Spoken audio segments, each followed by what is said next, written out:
Do you have the courage to put your life on the line, diving into danger to save a tiny, fragile creature staring death in the face? Eleanor didn't hesitate to do just that. And what unfolded next is a story that defies all imagination. Was it unwavering faith, raw survival instinct, or a mysterious bond transcending the divide between human and beast? Step into this breathless rescue mission, where every second is a battle between life and death. Then share your thoughts in the comments below.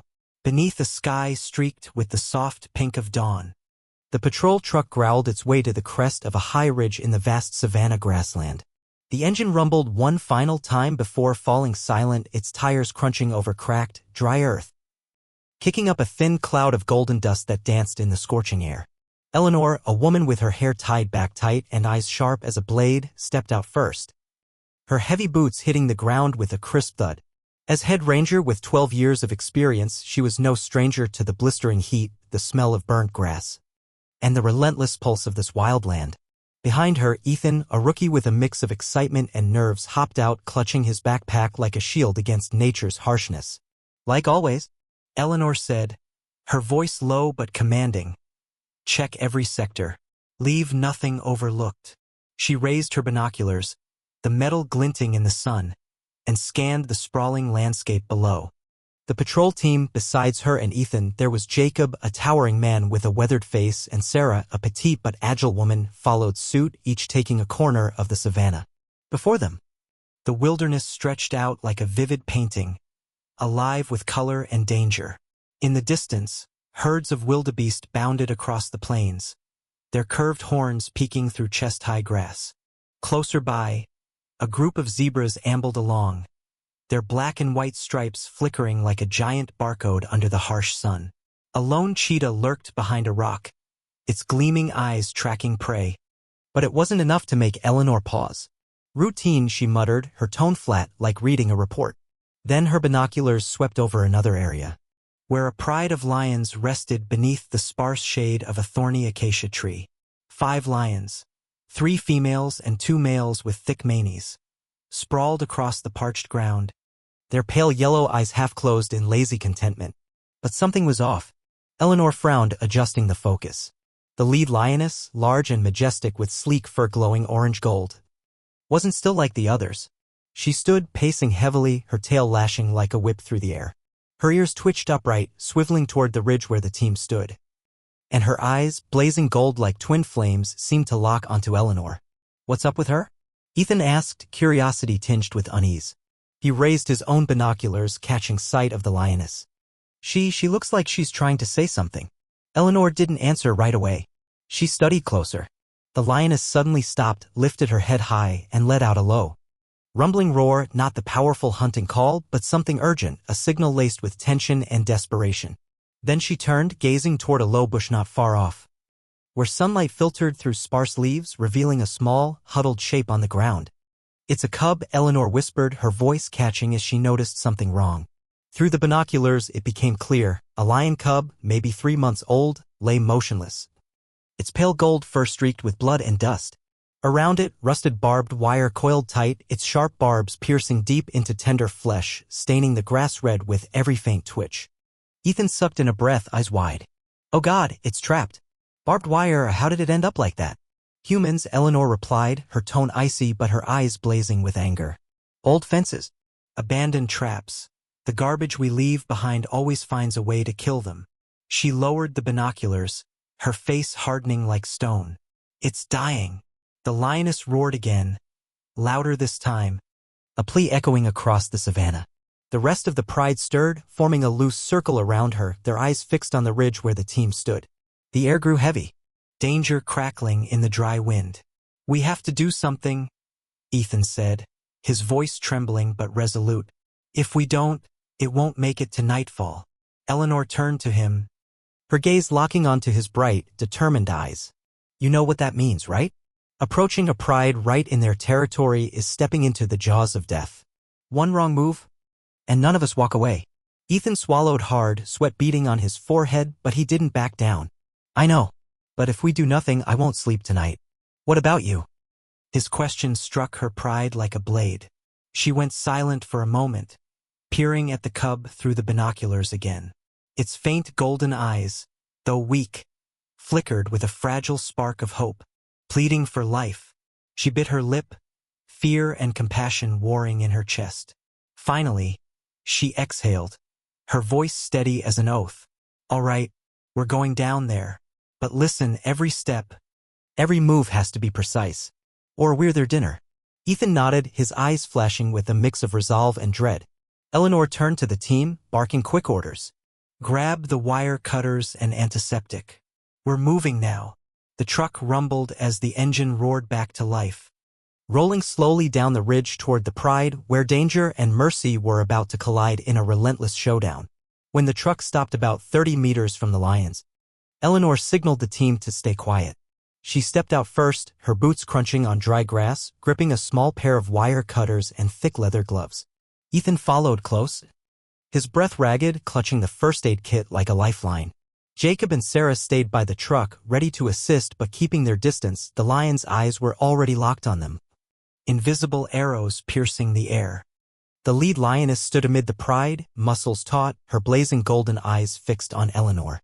She didn't growl, but her silence was more terrifying than any sound. The rest of the Pride began to shift, forming a loose arc around the bush where the cub lay. Eleanor took a deep breath, sweat trickling down her spine. "Ethan, go slow," she whispered. "Don't look them in the eye, they'll take it as a challenge." They moved forward step by step, each one a tightrope walk between life and death. At 10 meters from the bush, Eleanor knelt to assess. The cub lay curled up, its tiny body trembling, its pale gold fur matted with fresh blood and dry dirt. Barbed wire wrapped tight around its torso and legs, the jagged barbs tearing through skin, shredding the thin coat. One front leg was constricted so badly the bone peeked through torn flesh, while wire dug deep into its belly, each shallow breath a pained whimper. "Jesus," Ethan whispered, his voice shaking. "It's not gonna last much longer." Eleanor didn't reply. She slipped on the gloves, gripping the cutters, her eyes glued to the cub but her ears tuned to every sound from the Pride. "Shh, little one, we're here," she murmured, her voice soft as a breeze, trying to soothe it. The cub lifted its head weakly, its pale golden eyes meeting hers, letting out a faint cry for help. "Ethan, get the water and antiseptic," she ordered, her tone low but sharp. He fumbled with the kit, hands trembling as he handed her a bottle of water and a vial of disinfectant. Eleanor dribbled water over the dried blood around the wire, gently wiping to reveal deep, gaping cuts beneath. The cub whimpered, its body jerking in pain, eyes squeezing shut as if it couldn't bear it. "Just a bit longer," she whispered, brushing its head lightly. She felt its faint heartbeat under her fingers, a fragile pulse flickering like a dying flame. Eleanor started cutting the wire. The metallic snip rang out dryly, each cut testing her patience and nerves. The barbs were embedded deep, and she had to pry some free by hand, fresh blood welling up from new wounds. The cub cried louder, its body thrashing, tightening the wire around its leg. Eleanor bit her lip, fighting tears as she watched the tiny creature suffer. "Eleanor, they're getting closer," Jacob called softly from the truck, his voice tight. She looked up. The lioness was advancing, now less than 15 meters away. Her tail lashed, claws raking the ground, leaving deep gouges. The two males began to move too, their low growls rumbling like thunder. "Don't panic," Eleanor snapped, her voice firm despite her pounding heart. "Hold your ground. If we run, we're dead." She kept cutting, faster but still careful. The wire around the cub's torso was a deadly snare. Some barbs piercing muscle lodged so deep she used a pocket knife to pry them loose.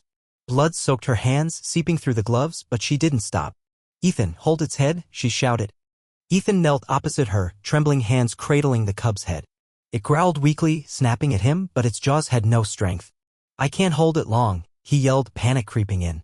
"Just a few more seconds." Eleanor shot back, cutting quicker.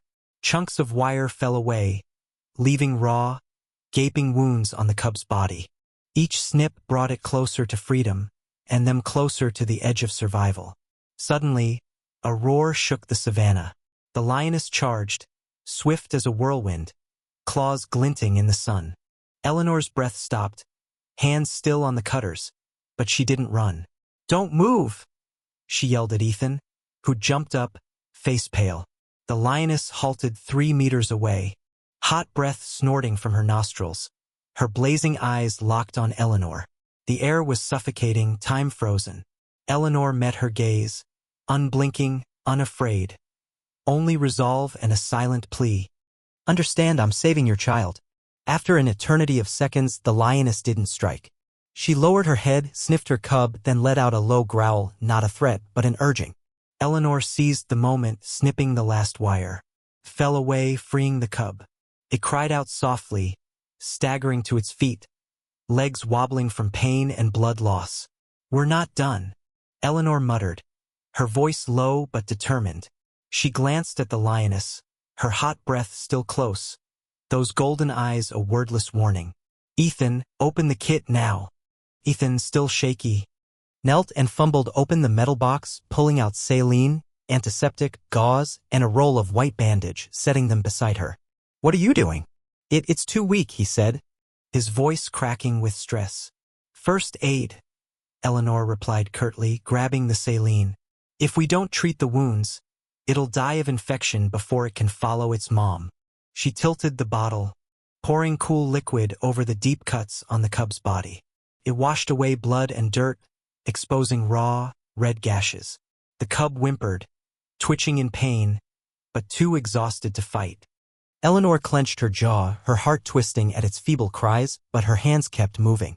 "Shoot, just a little more, little one," she murmured, soft as a lullaby, trying to calm it. She soaked a gauze pad with reddish-brown antiseptic and dabbed it gently on each wound. The sharp smell mixed with blood and burnt grass in the air. The cub flinched, letting out a tiny growl. But its pale golden eyes looked to her for help. Ethan held its head lightly, keeping it still. "You sure we should be doing this?" he asked, glancing at the lioness, now sniffing her cub with heightened alertness. "If she thinks we're hurting it." "We don't have a choice," Eleanor cut in, her tone sharp but focused. She tore off a bandage strip with her teeth, swiftly wrapping it around the cub's worst-injured front leg. The barbs had ripped flesh to the bone, and she bound it tight to stem the bleeding. Her hands moved deftly, the white bandage staining red but holding firm. "If it survives today, it's got a shot." She moved to the torso, where long gashes stretched across its belly. Eleanor gently lifted the cub just enough to slip the bandage underneath, her motions slow and deliberate, as if afraid to break this fragile life further. The cub whimpered, its weak breaths brushing her hands, its heartbeat faint but steadying under her palm. "Now the booster," Eleanor said, nodding to Ethan. He pulled a small syringe of vitamins and immune stimulant from the kit, standard for emergencies like this. "Hold it steady," she ordered. Ethan gripped the cub's head tighter, eyes wide with worry. Eleanor checked the dose, then found a less damaged spot on its shoulder. She slid the needle through thin fur, injecting the clear liquid. The cub jolted, crying softly. But the drug took hold fast. "Done," she whispered, pulling the needle out and tossing it aside. "Now it needs time." The lioness stepped closer, just 2 meters away, making Eleanor and Ethan freeze. Breath caught in their throats. But she didn't attack. She lowered her head, sniffing the bandages and antiseptic on her cub. Her ears perked, tail swishing slowly.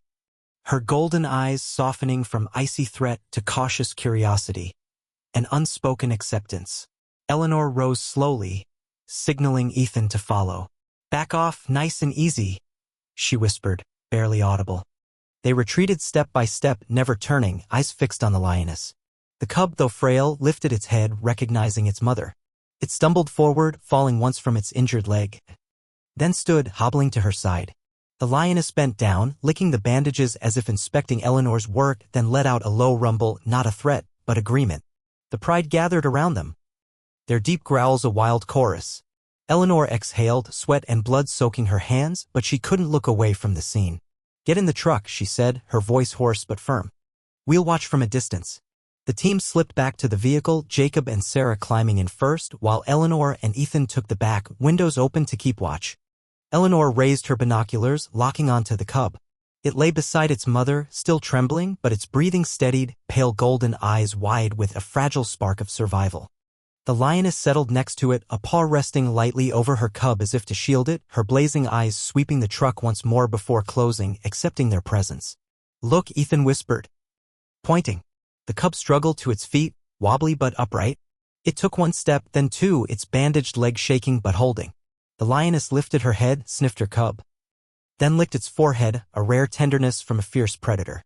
Eleanor lowered the binoculars, a faint smile tugging at her lips. "It'll be okay," she said, her voice low but relieved. "The meds are working. It needs its mom more than us now." Ethan nodded, eyes glued to the cub. "You think it'll remember us?" he asked, a childish curiosity in his tone. Eleanor didn't answer right away. She watched the pride settle under the acacia, the sunset bathing the savannah in fiery red. "I don't know," she said finally, her voice distant. "But I hope it lives long enough to forget this pain." She signaled Jacob to start the engine. The truck roared to life, rolling away slowly, leaving the pride in the wild's quiet embrace. As they drove off, Ethan grabbed her arm, pointing out the window. "Eleanor, look." Through the tall grass in the distance, the cub appeared beside its mother. Its pale golden eyes glinted in the twilight, watching the truck like a silent goodbye. Then it turned, limping after the pride into the savannah's deepening shadows, where it belonged. Eleanor gripped the wheel, a mix of relief and weight in her chest. She knew tomorrow would bring new challenges. More trapped animals, ruthless poachers, and nature's unrelenting trials. But today, seeing that cub survive and recover, she felt a burning spark of hope that between humans and beasts, a fragile thread of life and compassion still held strong.